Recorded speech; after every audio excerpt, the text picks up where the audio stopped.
You're listening to My Inner Teacher with Peter Starius and Crystal Ariel.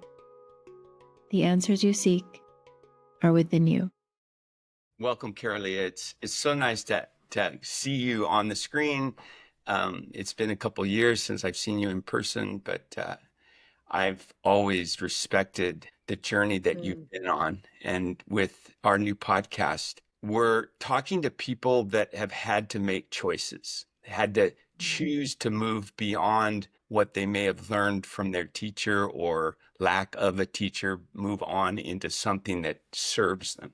And your story is so fantastic. And I would really love it to start this talk if you just give us a little snapshot of pre-yoga Kara-Leah moving into yoga Kara-Leah and then moving beyond, kind of beyond yoga Kara-Leah, right?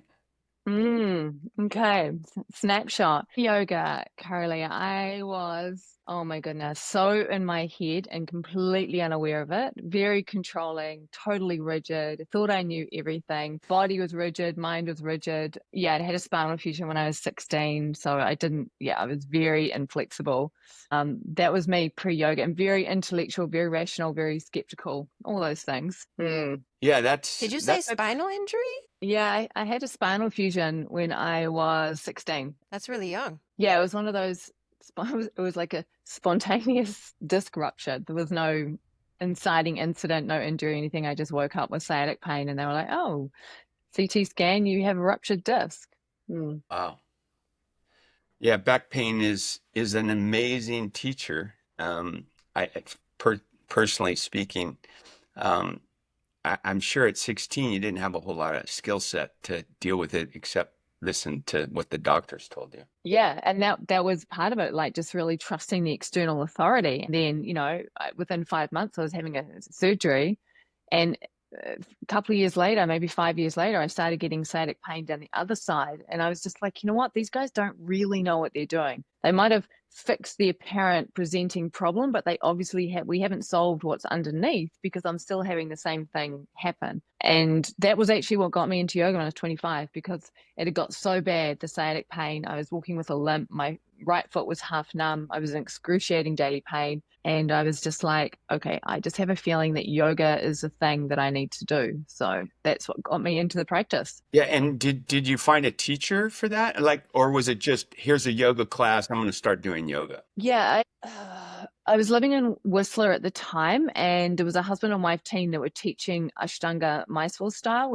We showed up and they taught us, I don't even know if they taught a whole sun salutation in the very first class. They were very traditional, and they just taught one posture per week. And I only worked with them briefly. It was like a short course. And then I started going to Bikram, which I found quite, because Ashtanga was very inaccessible for me because I was so inflexible. And then I started going to Bikram, and I did have a couple of really beautiful, amazing women teachers that just really knew how to hold space. But again, I wasn't specifically working with the teacher. It was more working with the practice. It's a really interesting question. So I didn't initially have a specific teacher that I was working with. I was just I was completely finding my own way. And within about 4 or 5 years of practicing yoga, trying to find my own way, seeking the answers, I went into awakening / psychosis. And there was no teacher like overseeing me as such, so no one that I could speak to about what I was going through at that time. So that you bring up psychosis, and I read your book. What is it? Sex, Drugs, and Mostly Yoga. And that title is obviously a very unusual title, so it had my curiosity on the cover.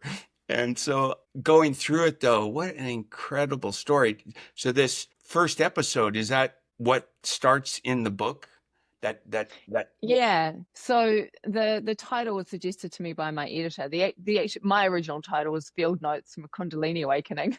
But then I mentioned that in the book. He's like, oh no, that's your title. And the reason was I was doing a lot of yoga, but I'd also was coming off the back of a 7-year partying phase where I'd done all the things, like cocaine and ecstasy and a little bit of acid, a lot of mushrooms, cannabis, lots of alcohol. And all of those different things had started to break me open, right? like when I was taking mushrooms, everyone else is having these fun experiences, and I started to break through into unprocessed trauma from my parents' divorce. So the plant medicine was working in a non-recreational way, you could say.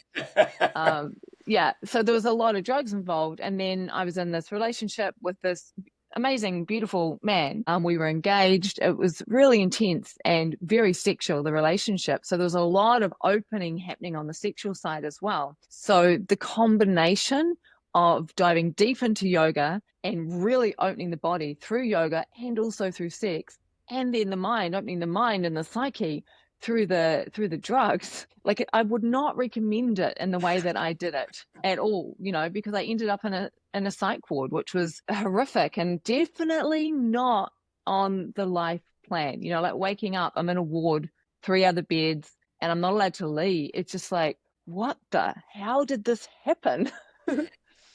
Yeah. So I'm going to refer to the book because it had a lot of questions when I was reading it. So you find yourself in this psych ward, but there's still a level of consciousness in you that I'm not supposed to be here, or something like that. Yeah, I just had a sense that what I'd gone through, like, because when I was going through the psychosis, for example, I started speaking a different language. My body was going into spontaneous kriyas. I'm doing prostrations in the 4 directions. These things are happening through the body. And there's a part of me that's still like aware, even as this stuff is unfolding.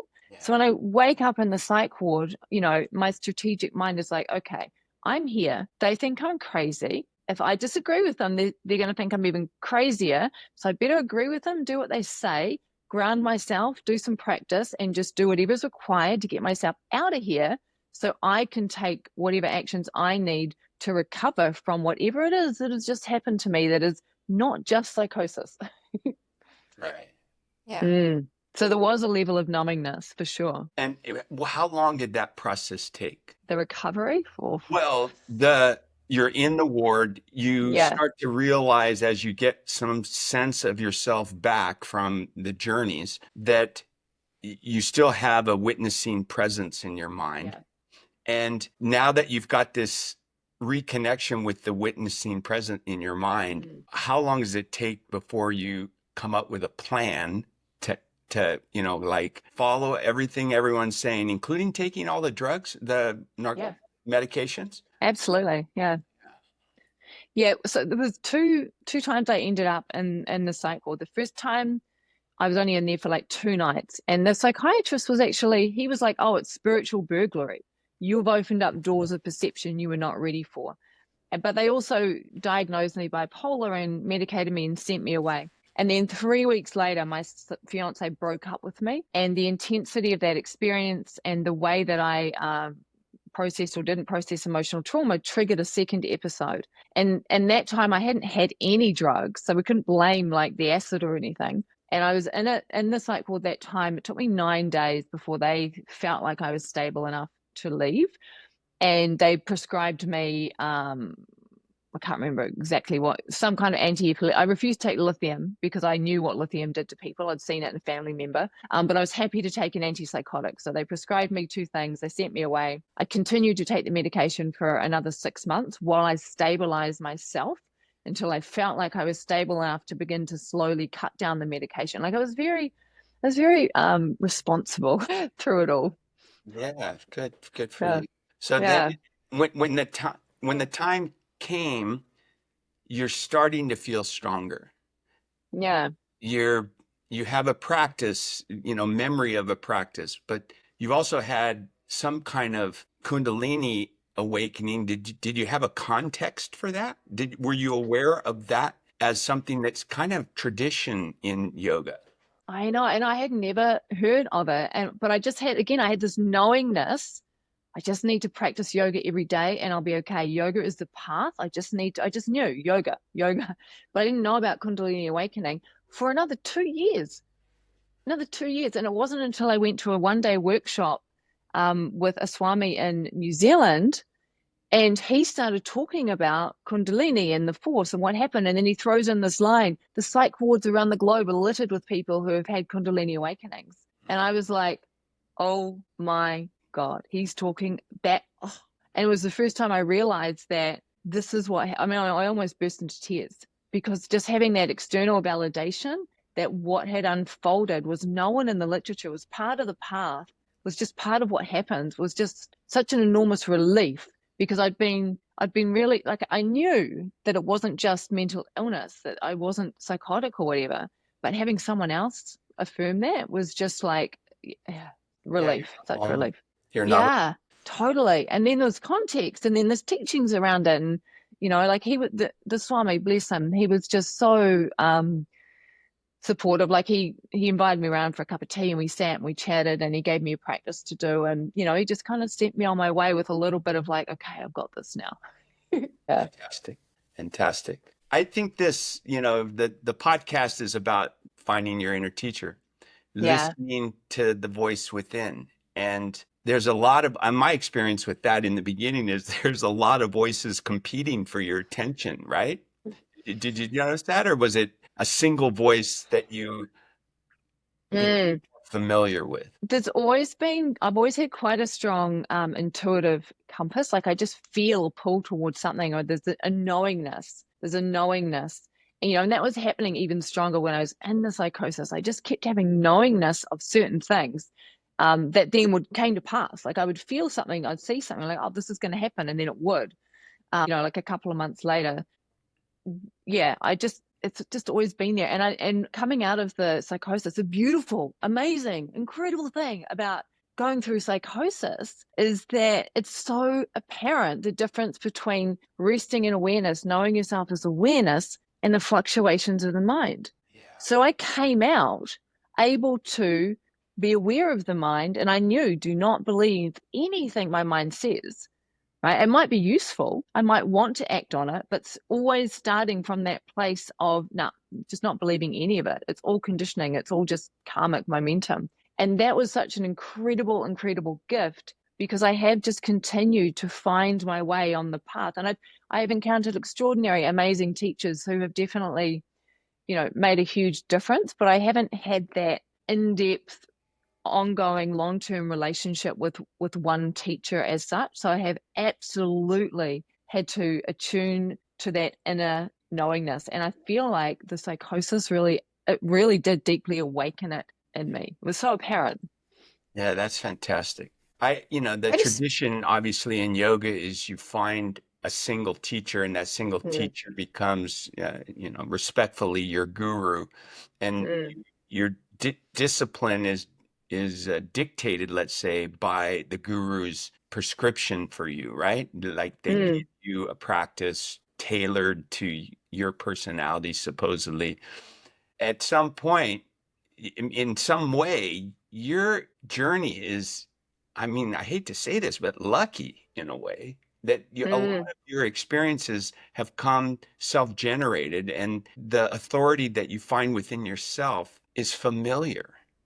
Is that accurate to say that your ability to discern and to witness was something that you were born with? Possibly. It's definitely, I've cultivated it over time. I'm observant. I'm really curious. Those are definitely qualities that have always been there, like what, always questioning.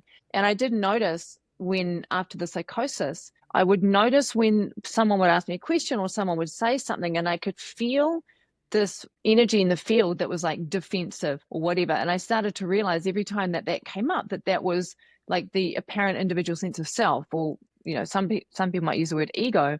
And so the moment that I noticed that arising, I'd know what it was. And so I'd know not to pay it attention, and I'd learn to soften, to open, to dissolve. So it was like the powers of observation and the curiosity were strong enough to be able to intuitively, step by step, find my way. Yeah. And show up for, practice. Sadhana has been absolutely consistent daily since 2006.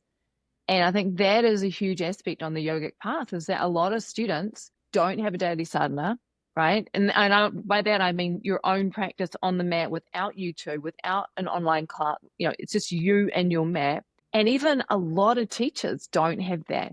But it's only when we come into ourselves and begin to get curious and notice that we can actually find the Guru Tattva, right? The Guru principle, which is in all of us. It's just more apparent in some humans than others. Hey, quick note. Peter's Inner Teacher Academy is launching soon. If this is resonating with you, head over to innerteacheracademy.com and grab a spot on the wait list. These trainings are intimate and space is limited. So if you want to be first in line, tap the link in the description below and sign up. You can also see details about my 2025 retreats at some incredible locations around the world, like Iceland, Austria, California, and New Zealand. Attendance at these trainings will count towards in-person hours for the Inner Teacher Academy. And now let's get back to the magic. Right. You've mentioned, intuition and what as a teacher now, and you have this personal experience of first awareness that you are by nature an intuitive, curious person. How do you then teach that? Like, have you noticed, because this is a process that I've gone through writing my book, Gravity and Grace, is I had these qualities at a very early age. I didn't have the awareness to know why I had the qualities or what supported me developing those qualities further. And you said some words, softness, surrender, etc. Those were the tools that I was given when I broke my back, that the movement had to rely on these subtler qualities and a voice inside saying, maybe that surgery that the doctor is prescribing for you isn't the best decision. Like, I remember that day after the diagnosis and after what he said my course. And I just remember that voice coming to me saying that. I love talking to people like yourself because I want to compare notes. This is why I was excited about this talk. You and I have never really had this kind of talk before because we're always busy or going here and going there. And now it's just like we can talk about these things. I'm just fascinated by your stories. So how do you know how? Is there a process of cultivating intuition? Yeah. I mean, when I work with students, one of the teachings, I don't know where it came from or when, but one of the key teachings is orientation to curiosity, right? The recognition that when we get curious, like being curious, there's there's a felt sense of like being alert and opening up and of wonder. And it is absolutely impossible to be judgmental and curious at the same time, you see. So orientation to curiosity became one of my key, I guess, teachings that I followed, that I embodied. And that just opens up so much. Plus, I mean, I really do feel like I'm a scientist in the laboratory of the body-mind interface, right? And there is, like, after the psychosis, I spent hours, days reviewing all of the experiences, what the mind had been thinking, like everything, just really reviewing the data as such, I guess, looking for patterns and seeking to understand what was giving rise to what was actually going on, what was this about, what was that about. And that, again, curiosity and reflecting on what has happened as if it's data where there's no judgment of it, there's no blaming, there's no wanting to change it. It's simply what was going on there. Then there's always, it's self-reflection, I guess, it's self-study. Right? And again, it was just naturally, spontaneously happening for me.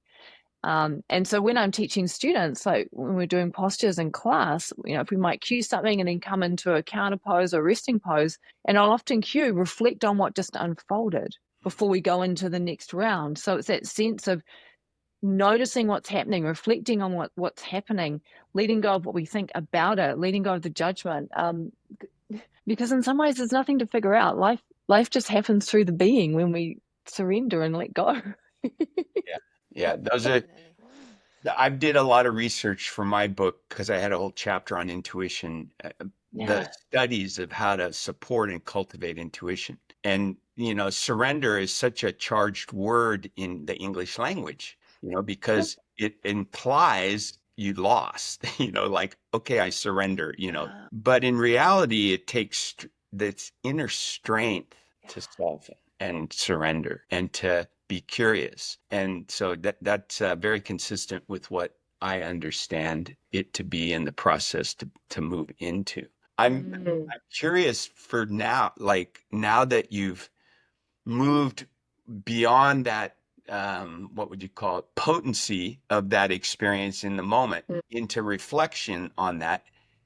What guides you now? Like, is there obviously that daily practice brings opportunities for you to reflect, but is there any association, let's say, with a teacher or a spiritual master? And I know that part of your other services that you provide your students is coaching. Is that true? Did I catch that right on somewhere, some social media? Yeah, I mean, I prefer the term mentoring. So I work a lot with students one-on-one and mentoring them on the path of awakening and liberation, which is just whatever people bring to me, we'll work with whatever's there. And a lot of it is just supporting people to feel what's present, to just meet what's present, you see, and then also getting curious and reflecting on the way that the mind is making sense of things, or the meaning or the narrative or the story, and just consistently inviting people to come back to the direct felt sense of reality as it is, beyond conditioned mind. Right. You know, so. And this process that you just described, it's mostly vocal. It's not on a yoga mat necessarily. It's not on a yoga mat. It's like Shakti Upaya, right? The skillful means to liberation, the empowered means, working directly with the mental, emotional body and the energetic body. So if someone starts speaking, about something, I can see and I can feel the way that they're causing suffering by how their mind is making sense of what is unfolding. And so there's an ability to discern, I guess, like what underlying beliefs might be there, or what unresolved trauma or emotional patterns, samskaras, might be in the system. And the way the process works is that when we have clear intention to simply meet what's present, we can devour, digest, and dissolve it. It's so simple in some ways, but Westerners, humans, are so used to thinking about life rather than directly experiencing life. And that shift, and this is why yoga practice, asana practice, is so important, because for most people that's the first time they begin to actually step into a direct experience of their unfolding reality from moment to moment, because of the breath cueing and the body cueing, and how does this feel and how does that feel, right? And this is the individual means, right? So it's so important to work with that first, to give people the skills and the capacity and the understanding of embodiment, so that then it's totally possible to work in a very skillful way, like almost like a surgeon's, and just burn the shit up, to digest the stuff, and uninstall that. All right, how's reality now? And people are like, whoa, I feel different. I'm different. Life is different. Yeah. There are definitely some hurdles to jump over in this process of unfolding and on or off a yoga mat. I came to the realization at one point that the pain that I was in was causing so much resistance mentally and physically to a normal way of living, that it forced me to find an alternative. And then when that realization of the alternative came, I had a profound moment when I realized the inner teacher was the pain. And the way I put it now is that resistance is your inner teacher, because resistance is the body and maybe the mind's unwillingness to accept things as they are in the moment. And that's exactly where you're supposed to be, to realize it's not an illusion on one sense, but on another sense, it is. It's the mind's loop, and it's a story that propagates itself, and you just change the story. Yeah. And I love that. Like, resistance is the path. Like, if there's resistance and someone's like, oh my God, I have so much I'm like, awesome. Yeah. Excellent. Let's go into that. What does that feel like? Where is that in the body? What do you notice? What comes up? Someone's like, I'm so scared. I'm like, oh, awesome. Let's go feel the fear. Exactly. Right? Yes. Yeah. I'm glad we're comparing notes. Yeah. Yeah. I feel like this podcast has been narrating my entire mental state from the beginning until now. I'm just like, wow, listening to you guys, and it's unfolding. And yeah. I do have a question though. Yeah, please. How has your background in journalism, do you think that was really useful for you to start doing that? Because I mean, there's a lot of research in journalism. So do you think that that translated into your yoga practice, the way you ask yourself questions and the way you dive deeper to know more and that curiosity? Yeah, I'd say it definitely informs things for sure. Like when I began teaching in 2006, I was asked to teach, but I hadn't done a training. And I was very aware of integrity in terms of like, whoa, can I show up and teach if I'm not a trained teacher? And one of the first things I did was like, right, I need to double down on practice every single day, no matter what. I was probably doing about 5 days a week at that time. And I jumped on Amazon and did the research and found 5 incredible yoga books. So I could buy all of those books and basically kind of take myself on my own training of the philosophy and how to actually teach. I mean, I was teaching from my own practice, right? So I was cueing from a practice, but I'm like, oh, maybe I need to go and do more research and do that. So I bought all those books, read them. And yeah, that's probably the journalistic vibe coming through, you could say. Yeah. And you also mentioned something in the podcast about the episode that I was listening to that I told you about, where you said really good journalism is not just making people feel comfortable and making sure that, we're basically holding space in a kind and empathetic way, which is great. And we want to do that. But you challenge yourself to ask the hard questions. And it made me think, like, I want to ask the hard questions too. So, but what are hard questions? And when are you crossing the line and becoming invasive and inappropriate? And yeah. I mean, if I look at the thing with journalism, right? Ideally, journalism is what is truth here. It's the different perspectives, and there's no agenda. The thing about journalism, ideally, you're going in without an agenda. You're going in to discover the story rather than going in to interview and find the facts and find the stuff to back up what you want to say. But I also recognize that a lot of journalism now is just backing up an agenda. So when it comes to, working on myself, for example, if I notice that I'm feeling a little heavy, or if I notice I'm doing distraction actions like scrolling, doom scrolling, as soon as I notice that, I'll be like, oh, how am I feeling in my body right now? Or what am I afraid to feel right now? You see, and those are the kind of questions that most people don't want to know what they're afraid to feel. Yeah. You see? They don't necessarily want. The reason we scroll or we, take drugs or we eat food, binge eat, or whatever it is that our distraction action is because we don't want to feel what is actually happening in the moment right now. So turning it around, and rather than judging what's happening, like I shouldn't be doing this, I'm bad for doing this, and moralizing it, just seeing it for what it is. It's just revealing that you're afraid to feel right now. And if that is true, well, what would happen if you just chose to feel right now? Yeah, you hint a little bit at, what's the last 5 years on the planet Earth have been like, where journalism has been reoriented slightly from the traditional tenets or morals of journalism to support whatever agenda is paying for advertising, basically. And in so many ways, that is a gift. Like we talk about resistance being the inner teacher, this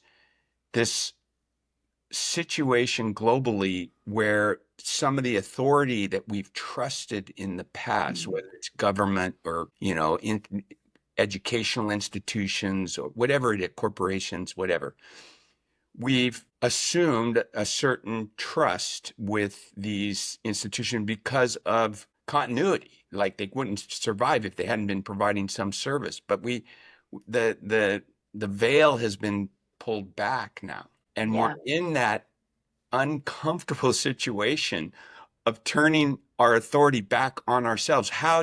Just like you said, how do I feel about this situation? How do I feel about taking one for the team, meaning the society? Or how about just focus on this inner realm that ultimately lands you in that central channel of kindness? Kindness, that quality that you meet. If you want intimacy with community, it's that. It's that kindness that you find through a practice. I found it through a practice, and the reading that I did Not so much from my teachers, but from the reading that I did, old books and some new books and other traditions besides yoga. That thread of kindness just kept coming back to me. And Yeah. as long as I'm in that state where the first thought in a confrontational situation is, how can I stay present and open and kindness towards what's obviously suffering? Someone is suffering in this situation. And it's not easy to do. Mm. And I have a teenage daughter at home, at 17, and that's the ultimate test. Um, Uh-huh. it's the ultimate test. And I'm getting better at it, like it's Mm. usually now mad at me for only a day or so, where it used to be like 2 weeks she'd be mad. It's a long time. Wow. Mm. Yeah. She can really hold a grudge. I'm glad Yeah, it's come she's my down. daughter.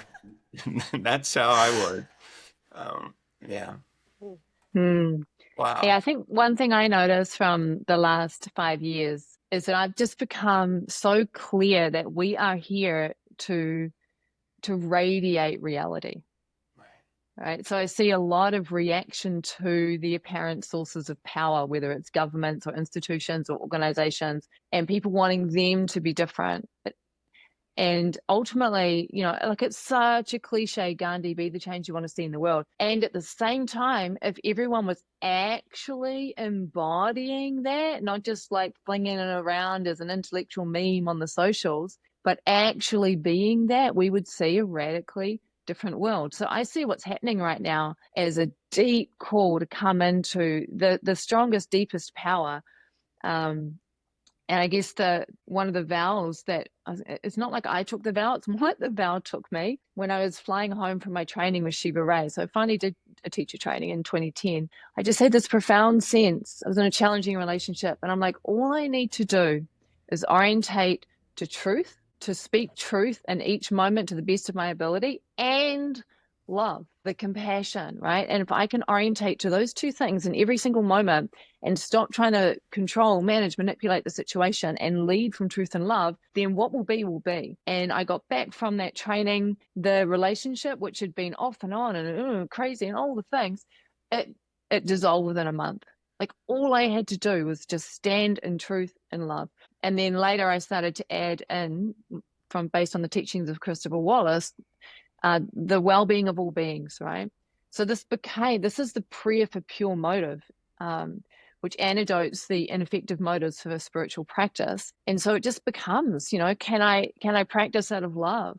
Can I practice out of a desire to know the truth? Can I practice for the well-being of all beings? And if I'm practicing from those things, and then I'm teaching from those things, and then I'm living from those things, then I become an embodiment to the best of my ability of truth, love, and the well-being of all beings. So when I look out at what's happening in the world, and I'm like, what would it be like if our leaders were embodiments of love, truth, and the well-being of all? And how can I ask them to be that if I'm not willing to be that in my own life with how I show up? Yeah, for sure. You see, right? And then I teach that, and then my students are starting to take it on. It's like, wow, how many of us in the field need to orientate to that, to the collective field, before it actually becomes like a ripple effect, a wave that goes through society. We don't have to change what's out there. We really, like, the more we do our inner work and we start to align with that clarity and that purpose, the more the outer world begins to change.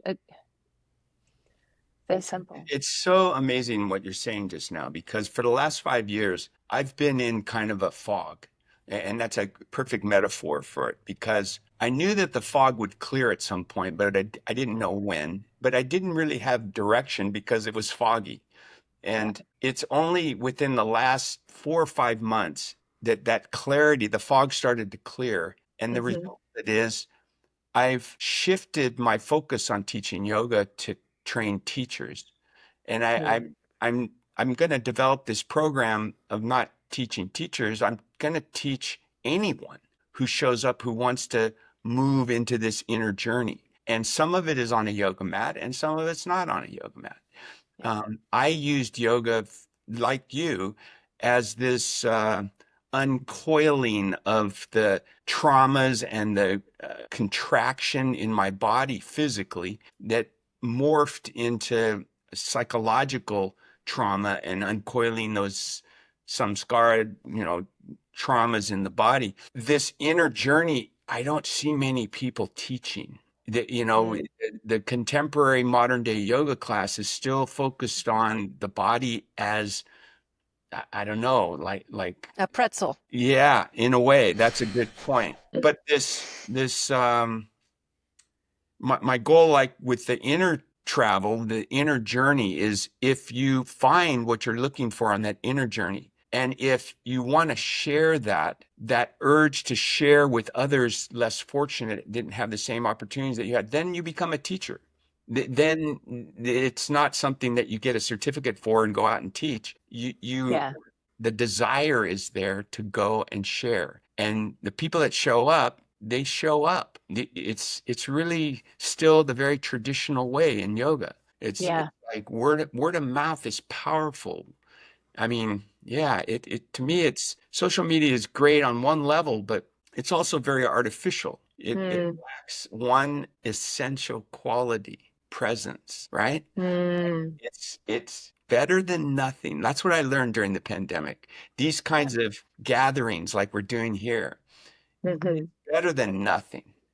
Energetically, I get a sense from facial expression, from eyes, from body posture, but that energetic exchange, the field that you talked about, it's hard to feel the field on a screen. Even the smell. I think smell is so important. I don't know, maybe I have like a dog DNA or something like that, but the way someone smells can either make me want to be closer to them or not so close. Yeah. And we don't get that layer.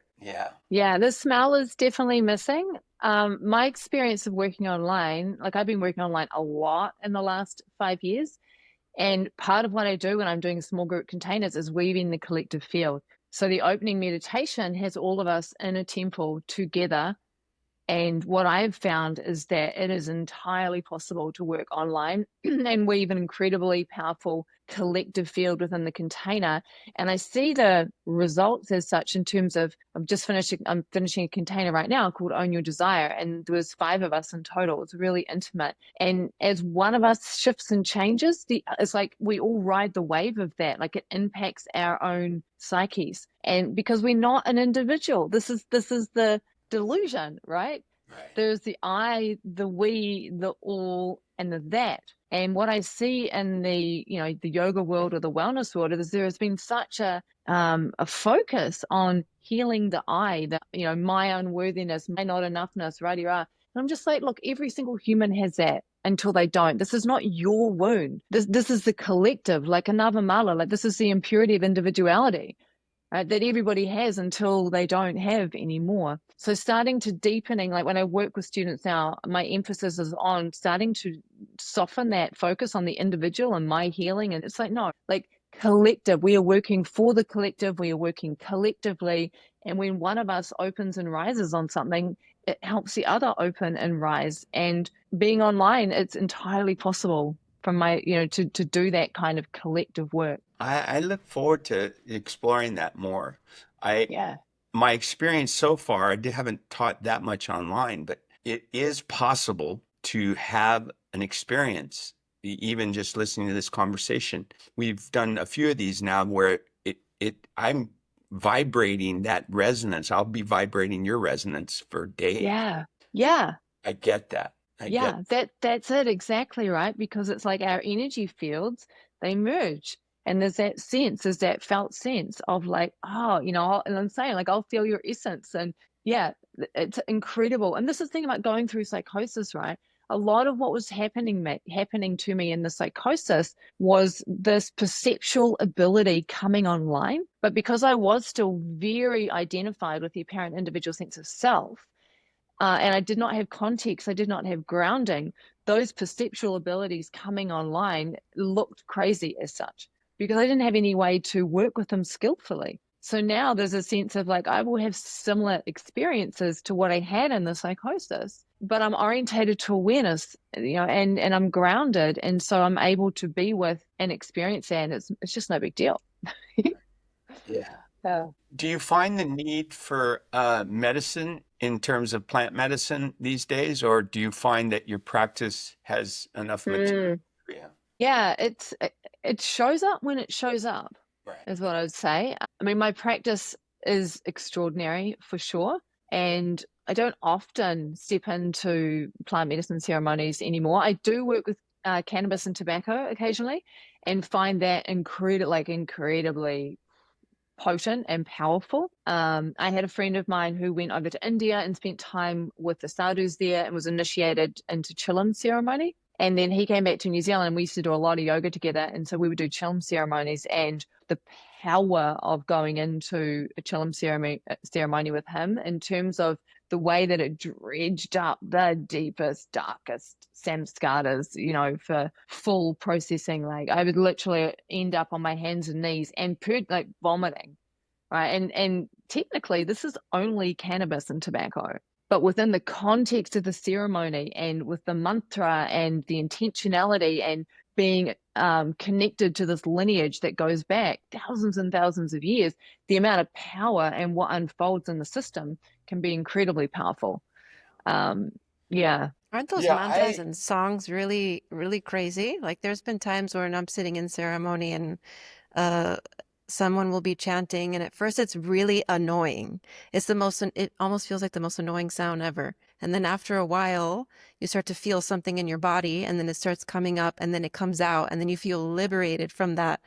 Oh, that's so annoying. It's almost like there was something trapped inside of you that needed to be released. Mm-hmm.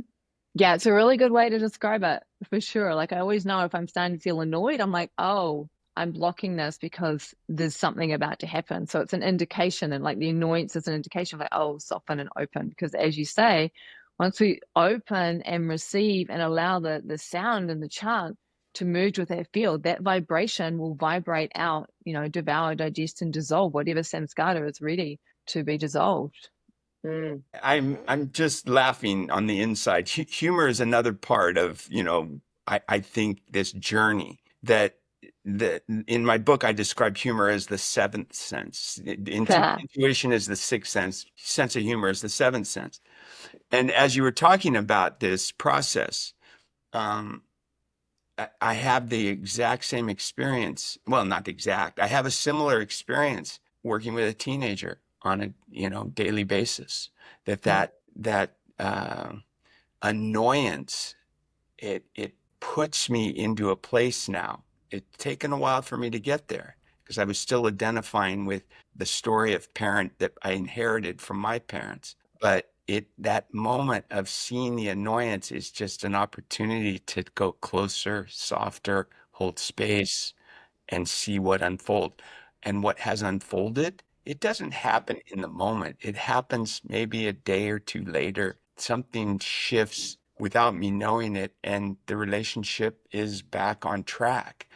And I can't say, wow, I learned something here other than pay attention to annoyance, pay attention to resistance, pay attention to these things that aren't as you intended them to happen. And that was a huge piece for me as well. Like I gave up the whole intention setting. And I know this is a controversial subject in some circles, but in my understanding and my experience of intentions, it's impossible to think of infinite possibility in an intention. And sometimes I've experienced intentions that I met, but I left so much other stuff on the table that didn't happen. And so now it's just being open to possibility. That's, if I were to say what intention do I have, is stay open to possibility. Stay open to curiosity and possibility. And there's some divine energy. And this probably, I don't know if we have oh yeah, we do.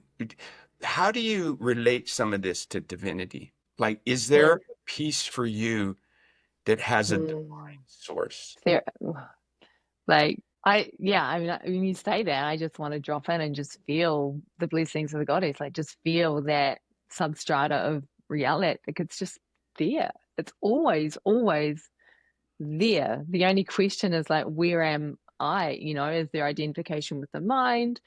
And so it just feels like a shift in attention. and the recognition that Shiva Shakti embodies, enlivens, radiates from everything, all things, all the time, constantly.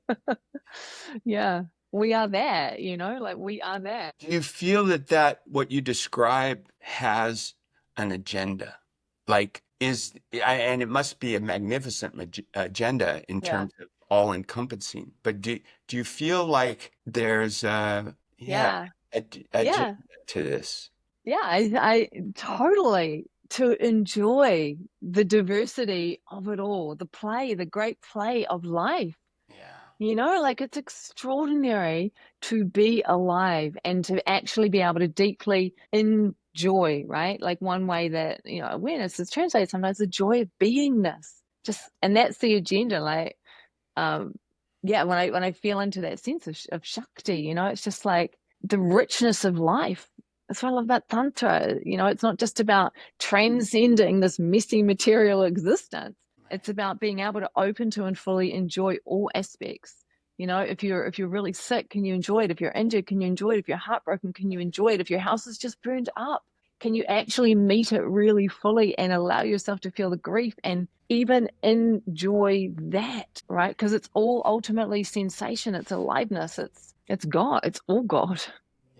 When you say Yeah. that, it makes me think, I don't know if you guys have experienced this, but sometimes I have found myself looking back to a time when I was really low and thinking, man, I wish I would have really enjoyed that. I wish I would have taken that depth, that pain, that sorrow, and like written a whole album or like written a book, or I wish I could have used it, like I used that sorrow in the wrong way. I just let it go to waste. Have you ever felt that way? Yeah. I mean, I definitely notice I write more poetry when I'm in angst. So I've learned to like exactly that, because I don't really write it when I'm in the bliss joy wave of, it's like, oh, I need the angst in order to write the poetry.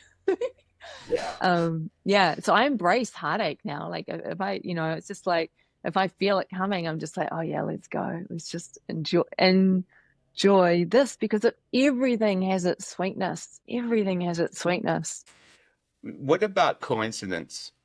This is something that I ask almost every time I have conversations with people. Yeah. What is coincidence? Is that evidence of the divine? Is it in the English language, coincidence is like two odd things that somehow come together. Like it's unexpected that these come together. But the root, the etymology of this word is two things that fit perfectly together inside. So do you have a relationship, like when coincidental things happen in your life, do you take note? Yeah, there's definitely a sense of pay attention, synchronicity. If something happens twice, I'm like, oh, but if I have a dream on the same theme 3 times in a row, I'll be like, oh, pay attention. What's being revealed there? And again, I live in the question. So useful to live in the question. What's being revealed there? What do I need to pay attention to? Yeah, and also being aware of not projecting meaning into it, or like often I notice people will respond to synchronicities or coincidence. They use it as like a little comfort blanket, like a way of seeking reassurance. And yeah, sometimes as humans we need that. It's like, yeah, I'm on the right path. It's like, well, you couldn't be on the wrong path, because whatever path you're on is the path. There is nowhere else to be. Whatever's unfolding is the thing. Yeah. So it's like a little wake up call. So, oh, okay. Yeah, for sure. So technology is always this signal, let's call it, or a sign. Right now, we were struggling before this recording today with my camera not being charging. And even though I thought I solved the problem, I just got a little notice saying my battery's getting low. And not that we have to shut it down, but in case it does shut down, we will be aware. Crystal, you can close.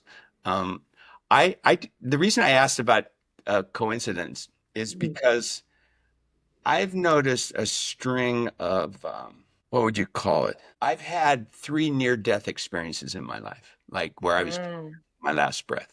And then I've had these little experiences, and one of them happened just 3 days ago. I'm an architect. The other half of me is an architect, and currently I'm working on my own project here at the house. And it was a long day, and I was using a battery-powered saw, skill saw. And for some fluke reason, I moved the saw right across the forefinger of my left hand. And I had work gloves on, and it cut a 1-inch long cut in the glove. And I was in shock watching it happen. And I was waiting for the blood to come out through the cut. And it definitely made contact because I felt it in the bone. And so here I am, my breath is accelerated and I'm waiting for this blood to come gushing out, and no blood. I take the glove off, not even a scratch. Wow. And so in that moment, there's this bliss that I still have a forefinger, but then there's this mystery. Like, what was that event? What was that purpose of that? And I've been reflecting on it now for a couple of weeks, and it's obviously that I'm not fully present in the life that I'm living. It's that I'm not fully present. And I've noticed a shift, other than technology here, but I've noticed a shift in the way I go about going to the market, or, being with my family, or being with my animals. It's a powerful reminder. And for me, this is divinity showing up for me. This is those moments when, okay, that's unexplainable, and yet I'm perfectly safe. And what was the purpose of that? And these patterns show up often in my life. And I notice it in other people now too. When I hear their stories and I see, okay, so there is, guardian angel, whatever you want to call it, there is some presence that seems to have an agenda. And ultimately for my personal life, it's that I'm still able to contribute something. My life on this planet still has meaning for myself and for the people that I meet and the students that I teach. And that inspires me. I'm inspired by that. And our guests, like you, Kara-Leah, our guests so far have been so inspiring. And they're just telling their stories. They're intelligent people, but it's more about the story. It's more about the response in the stories. And I'm very grateful for this opportunity personally, and hopefully for the listeners as well. Yeah, same. Yeah, it's beautiful to sit with you and, have this conversation and ponder these things, because to speak of the sacred and what is often largely a secular society, and direct lived experience of it, like you said, you're like, oh, coming more into presence, that experience bringing you more into presence. It's a beautiful thing. Like, I mean, the universe is call and response, right? Call and response. So I've just started every morning now. I look out my window and I'm meditating, and I'm just like, I love you, cosmos. I love you, cosmos. And I'm on my morning walk. I'm like, I love you, trees. And someone might be, what are you talking? This is stupid. And I'm like, no, you don't get it. That when we begin to open ourselves and love the apparent external, what I notice happening is that love moves through me. I become that embodiment of love, and I just feel I feel like a response from the cosmos and the truth. It becomes more alive, and it's like there's this intimacy of it responding. So what you're doing here is a similar thing. Like, you put the call out and we're coming in, and there's this call and response nature. And then it goes out to all of your listeners. And who knows how many people will listen to your podcast, and that call and response again, the impact on the collective field. So to just come and play in this field with you is delightful. It's like, here we are, this is it, Okay.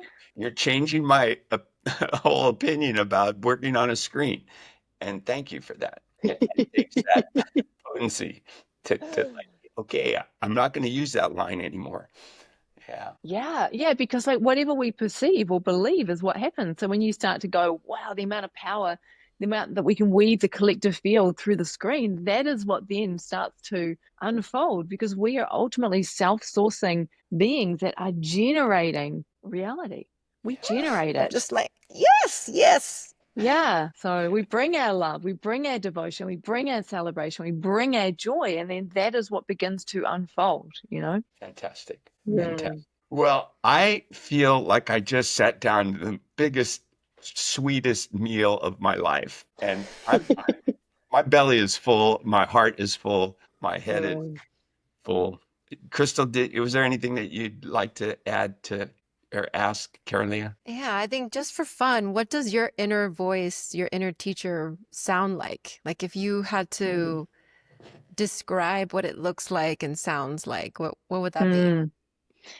There's not actually any words. It's just it's a felt sense. It's just a knowingness. It's a knowingness. And, when I don't know something, whether to do something or not, I just pause and drop in and wait. And then the knowingness moves me. And so it's a sense of arising from the depths, and it's a felt sense, and it's just knowingness beyond conditioned mind. Yeah. Fantastic. That's beautiful. Yeah.